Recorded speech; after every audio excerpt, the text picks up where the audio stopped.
Of all the things that 2020 denied us off in the beginning of lockdown phase, going to the cinema was one of the things I missed the most. Now, of course, I was still able to watch plenty of movies, some damn good ones too, but there really is nothing like making an event out of it. The car journey there, watching the trailers before being able to fully immerse yourself in a story in an environment specifically designed for watching something without distractions of everyday life. More importantly, it was something you could anticipate. I was supposed to see one of my favourite movies of all time at the BFI in April, but obviously couldn't. Of course there is a valid reason for that, but that doesn't mean I was any less disappointed at the lack of the big screen experience. Since 2016, I've become a regular cinema goer, and having that option taken away after seeing Pixar's Onward in early March was a real blow. But there was a light at the end of the tunnel. When the trailer for Tenet first dropped last December, I, like most people, was intrigued. I mean, hey, it's Christopher Nolan, of course it's going to be an exciting big screen event. We just didn't know how important a big screen event it was going to be. I don't think it's an exaggeration to say that seeing Tenet in a cinema became a holy grail concept for cinephiles. Now here in the UK, cinemas have been open for a little while. I've gotten to see classics like Back to the Future, The Dark Knight, Empire Strikes Back, and Inception on the big screen. Not only did it feel safe, but it was just wonderful to be back properly immersing myself in great films again. But Tenet was to be the first new movie I'd seen in cinemas since Onward, and so unsurprisingly, I've been very excited to see it. So much so that even though I haven't done a video review for a cinema trip in well over a year, I was willing to make an exception for this. Also, we got it before America, so that's pretty fun to take advantage of. What you've just watched was written before I saw the movie, and I'm kind of glad I did write that big opening beforehand, because that gives you an idea of the level of anticipation I had.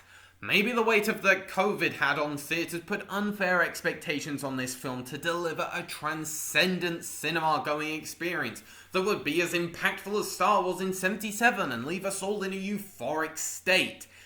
Instead, my state of mind afterwards was mostly this. I'm confused.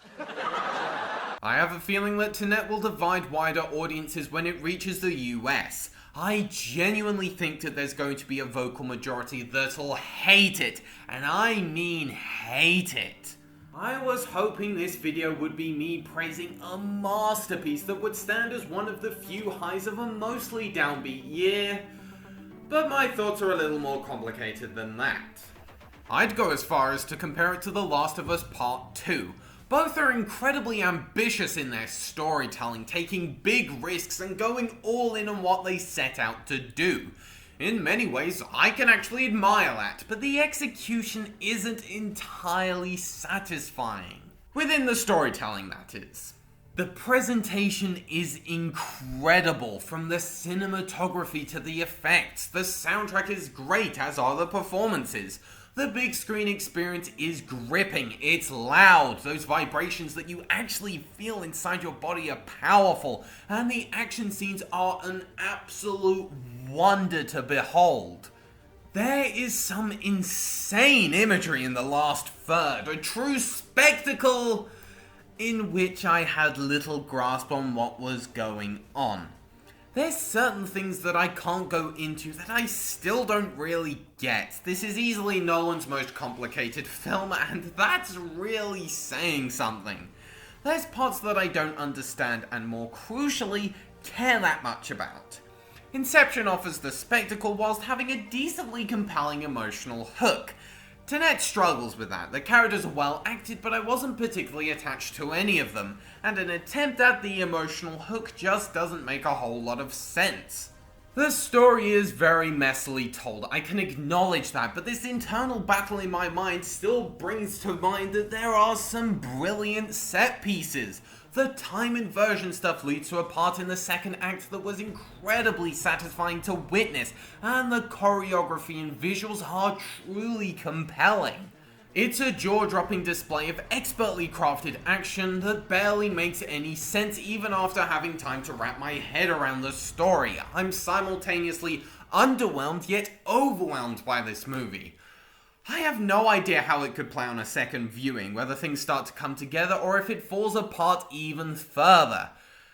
It's funny that this is being touted as the movie that'll save cinemas when it's almost art house in how confusing it gets. Don't try to understand it.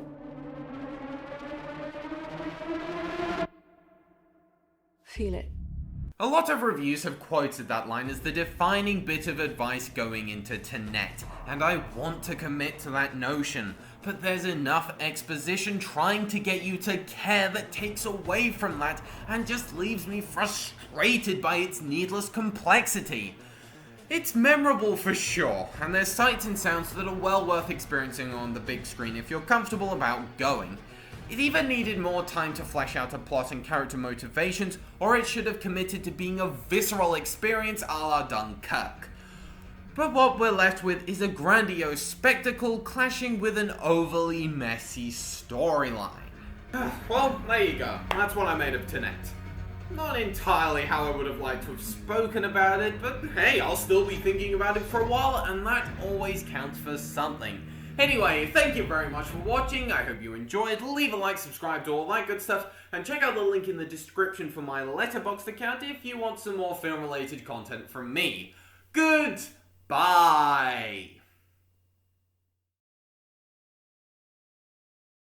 Good morning, that's a nice Tenet.